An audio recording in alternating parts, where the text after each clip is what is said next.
So I'm going to show you the top 10 weapons I think you need to use for your Elden Ring playthrough if you're going to roll a strength build. Strength weapons are absolutely phenomenal in this game and overall can make the game a ton easier. We just did a top 10 faith weapons video, which I will leave up here on the screen for you if you want to go check that out. But what I'm going to do is I'm going to give you my list from 10 to 1. You guys let me know in the comments if there's a weapon that I missed or a weapon that you think needs to be in a different slot within this countdown. So without further ado, let's go ahead and get right into it. So the first weapon on our list in our 10th slot for strength weapons is going to be the Zweihander. Now, I'm sure you guys are going to butcher me in the comments for how I said that weapon, but it doesn't matter. You know exactly what I'm talking about. This has a strength scaling of A and overall is going to be a super solid weapon that you can get super early in the game within Weeping Peninsula after you buy it from a merchant, but overall this is a great weapon that can take you from the beginning of the game to the end and you never have to switch out another weapon. Its solid physical damage, early acquisition, and great strength scaling is why it's earned itself on this list as our 10th weapon. Another early game weapon is going to be taking our 9th slot, and that is the Grafted Blade Greatsword. This greatsword is going to be attained very early in Weeping Peninsula as well within Castle Morn, and the reason that it beat out the Zweihander is because of its Ash of War Oath of Vengeance. This Ash of War is going to raise every single attribute you have by 5, which overall is absolutely phenomenal, especially in the early game, allowing you to get an edge on your enemies, on top of it having some great physical damage. It is also a colossal sword, which it does share with the Zweihander, so it definitely has some high stagger potential, allowing you to get off those criticals pretty easily. This weapon could potentially be argued into slot number 8, but because of its lower strength scaling at only strength scaling of B, this weapon is sitting comfortably in our 9th slot. Now in our 8th slot, we are going to be putting the Iron Greatsword. This is a much rarer greatsword than the majority of them in the game, and you can't really get this one, to my knowledge, until you enter the Hallig tree and can farm the Red Maid Misbegotten.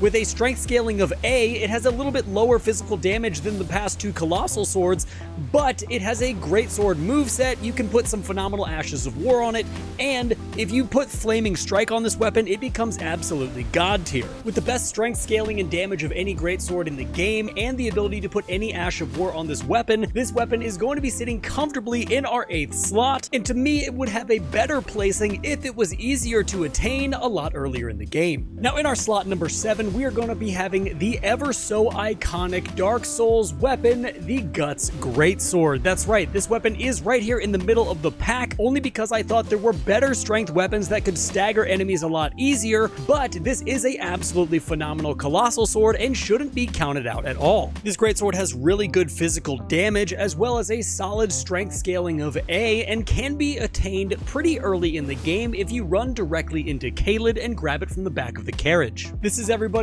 natural progression from the Zweihander, and overall you can typically get through the entire game with this weapon, especially if you equip the Lion's Claw Ash of War in order to stagger those enemies extra hard, smashing them onto the ground, and then making use of your charged R2s to really break some stances and get some criticals off. This weapon does have the advantage of being upgraded by normal smithing stones, and any Ash of War in the game can go on it, as well as you are able to buff this weapon with magic. So overall, a super solid pick for right here in the middle of the pack, but there are some better strength weapons, which is why I didn't make it any further. That being said, with the majority of strength weapons that are on this entire list, if you stack them out with the correct tiers and flask, they're going to do a ton of damage regardless. Now in slot number 6, we have another early game weapon that you can farm pretty easily. This is going to be the Golem's Halberd. It has fantastic strength scaling at A, and it's also going to have some really good damage, which is going to put it right here in the middle of the pack in our number 6 slot. The very fact that you can get this particular weapon so early is astounding to me, considering you can set it up with Royal Knight's Resolve to do an absolute insane amount of damage to pretty much every single enemy and boss in Elden Ring. This weapon also does have the advantage of putting pretty much any Ash of War on it, and it can also be upgraded with normal smithing stones. It also has fantastic guarded damage negation at 75, so you can get off some fantastic guard counter damage with this weapon, and if there was one con to this weapon, I would say that the strength requirement and dexterity requirement are pretty heavy, considering you can get it early in the the game, but you aren't going to be able to use it to mid-game because of that attribute requirement. And the last thing I'm going to say about this particular weapon is this is once again a weapon you can get early in the game and take it all the way to kill the Elden Beast if you want to, which is another reason why this is solid right here in our 6th slot for the best strength weapons in Elden Ring. Now, per usual here, guys, I want to thank you guys so much for watching this far into the video. If you like the content and you're getting value out of what I'm doing here on this particular channel, feel free to subscribe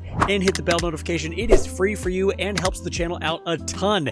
If you do want to support the channel in a different way, we do have a Patreon where I'm putting a ton of different videos that are not going to appear on the YouTube channel or on the TikTok. So if that interests you, make sure to check that out. And as we get into the top 5, understand this. Every single weapon that is in the top 5 is absolutely phenomenal when it comes to strength weapons, and if you spec them correctly with your tiers and your flask, you're going to get great results out of every single weapon, but this is just the order that I have these particular weapons in. So without further ado, let's go ahead and jump back into the video. Now, coming in at our 5th slot to kick off our top 5 for the best strength weapons in Elden Ring, I have one of the most surprising weapons that caught me off guard when making this list. We are going to be using the Heavy Knight Rider Glaive. This has a S scaling in strength and has the ability to do an incredible amount of damage. I personally love using Flaming Strike with this weapon because the flame scaling is really good on the Knight Rider Glaive, and this is 100% a weapon that you can take all the way to the end of the game and have no problem killing any enemy or boss. I personally find the sweeping strikes of the halberd moveset to be really good at clearing adds, especially when you're wandering through a really tight space, and its low requirement of 26 strength makes it a weapon that you can definitely equip earlier rather than later in the game. I feel like this gives us everything that the Golem's halberd does, but it does it a little bit better because it has a faster moveset, not being a colossal weapon. Now, in our number 4 slot, there is no better weapon, in my opinion, that gives off those strength vibes than the Great Mace.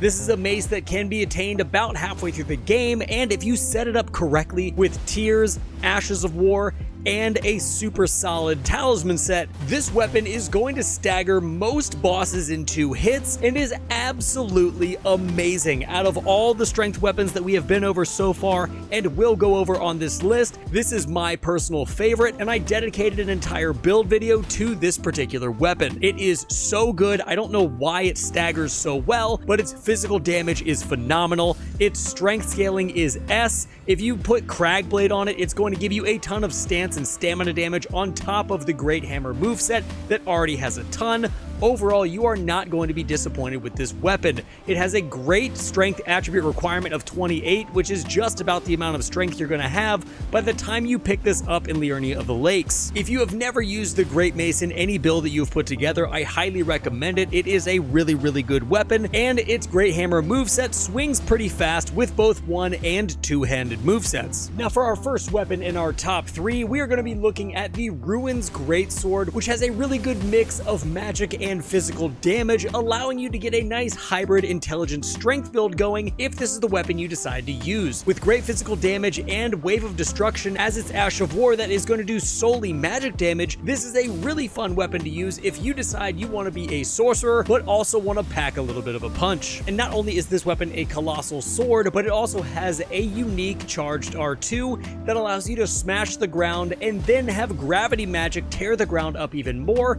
getting you more damage overall to your enemy. Between intense magic damage, really solid physical damage, a S scaling in strength, and a absolutely phenomenal Ash of War, this weapon definitely deserves a seat at our top 3 and could be argued to be 1 or maybe even 2 steps higher to be the number 1 weapon on this list. It does have very good physical damage negation, so if you want to use guard counters with this build, you can do that because you will have a physical damage negation of 82. The only con of this weapon is that it takes 50 strength to wield, which in my opinion is a ton of strength, but to use a weapon of this magnitude, it does make sense. Overall, this is a really fun weapon, and if you decide to use this on your next playthrough, you're definitely going to have a ton of fun. In our number 2 slot, we have potentially the easiest way to play Elden Ring hands down. That is going to be using the Iron Ball. When you stack this out to use your heavy charged R2s, no joke, you will 2-shot to stagger most enemies in this game, and when it comes to the bigger enemies, they are also going to crumble onto their knees without a problem. Even though this weapon does not have an S attribute in scaling, it does have an A attribute, and I would equate this to having a dagger moveset, but taking the Great Mace and putting it on both hands, allowing you to attack incredibly fast, stagger enemies with incredible ease, and overall pour out damage like you've never seen. It doesn't matter if your enemy has a shield, it doesn't matter if your enemy is bigger than you or faster than you, regardless, the outcome is always the same.